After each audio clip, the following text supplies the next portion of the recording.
안녕하세요. 우리 아이를 위한 클릭 우아클의 김규현입니다. 엄마들의 고민이죠. 손가락이냐 쪽쪽이냐, 그것이 문제로다. 쪽쪽이를 왜 빤다고 생각을 하세요? 보통 우리가 빠는 욕구라고 이야기를 합니다. 아이들은 빠는 욕구가 있습니다. 그리고 이 빠는 욕구는 크게 두 가지로 나누는데요.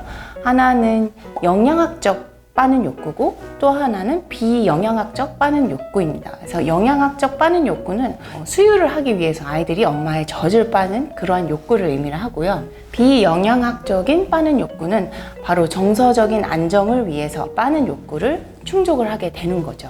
그래서 대표적으로는 졸린데 잠을 못 잘 때 빨리는 경우도 되게 많고, 또는 배가 너무 부른데 더 수유를 하고 싶어하는 욕구를 보이는 경우에 쪽쪽이를 물려줌으로써 그러한 욕구를 조금 잠재워주는 그런 역할을 하기도 하고요.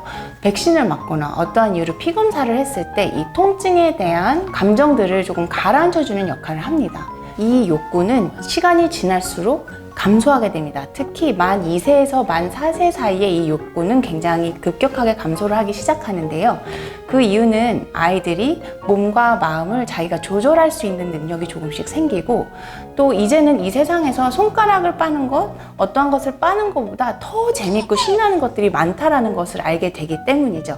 일례로 저희 아이 같은 경우에서는 사탕을 빠는 즐거움이 있다는 것을 알게 되고 나서 손가락을 좀 덜 빨았던 것 같아요. 쪽쪽이 하면 실은 끊는 문제 때문에 굉장히 엄마들이 많이 부담감을 갖고 이건 안 좋은 건가? 쓰면 안 되는 건가? 이러한 얘기를 많이 하십니다. 근데 저는 공갈 젖꼭지 자체가 좋다, 나쁘다를 말씀드리고 싶지는 않고요. 그것은 엄마의 선택이라고 생각을 합니다. 나는 손가락 대신에 쪽쪽이를 빨리겠다 하는 엄마들은 사용을 하시지만, 대신 가장 중요한 거는 빨리 끊어주는 것, 그리고 정말 필요할 때만 물려주는 게 중요하다라고 생각을 합니다. 실제로 미국 소아과학회에서는 영아 돌연사 증후군을 줄여주는 여러 가지 예방요법 중에 하나가 바로 이 공갈 젖꼭지입니다. 근데 그러면 왜 이렇게 안 좋다라고 이야기를 하는 걸까요? 가장 큰 문제 중에 하나는 바로 중이염이 많이 생길 수 있다는 이유 때문입니다. 이 6개월이라는 시기가 되게 중요한데요. 6개월 이전에는 아이들이 상대적으로 중이염이 조금 덜 생기는 시기입니다. 그래서 이때는 중이염에 대한 걱정을 조금 덜 하셔도 될 것 같습니다. 이 쪽쪽이를 사용하는데 왜 중이염이 걸릴까요? 이렇게 아이가 뭐를 빨게 되면은 귀 안쪽에서 음압이 걸리게 되면서 밖에 있는 세균들이 우연히 안쪽으로 들어올 수 있다. 제가 이전에 중이염 편에서도 말씀을 드렸던 부분이 있어서 쪽쪽이와 중이염 이 부분을 한번 지난 영상을 확인해 보셔도 좋을 것 같아요. 그 다음에 두 번째는요, 부정교합의 위험이 증가한다는 건데요. 아까도 제가 6개월이 또 하나의 중요한 지표라고 말씀을 드렸던 거는 이가 나기 시작하는 시기가 바로 이 6개월부터인 경우가 대부분입니다. 그렇기 때문에 물론 6개월 때 한두 달 쪽쪽이를 빨았다고 해서 부정교합이 생기지는 않습니다. 하지만 이때 즈음부터 끊어가셔야지 상대적으로 수월하게 끊을 수가 있고, 이때 얼마나 세게, 그리고 얼마나 오래, 그리고 하루에 얼마나 장시간 쪽쪽이를 빨고 있느냐에 따라서 아이의 부정교합 여부가 결정이 될 수가 있고, 그 정도도 결정이 될 수가 있습니다. 그리고 마지막으로는 잘 소독되지 않은, 그리고 청결함을 유지하지 못한 쪽쪽이를 아이에게 물려줬을 때 이것으로 인해서 아구창이 생길 위험성도 있다고 하니까요. 장점과 단점이 모두 있는 이 쪽쪽이 정말 어려운 문제가 아니지 않을까 싶습니다. 쪽쪽이를 사용하실 때 이것만은 절대로 하지 마세요. 첫째로, 자다가 깼을 때 바로 젖꼭지를 주지 말고 다른 방법으로 재워보세요. 둘째, 일체형으로 사용을 해서 질식의 위험을 없애주시는 것이 좋습니다. 셋째, 관심이 없으면 억지로 입에 물려주지 말 것. 넷째, 6개월쯤에 끊으실 것. 다섯째, 하루 6시간 이상 사용하지 않기. 저희가 정서적인 안정감도 중요하기 때문에 무조건 없애는 것보다는 아이가 준비될 때까지 시간을 기다려주는 건 굉장히 중요합니다.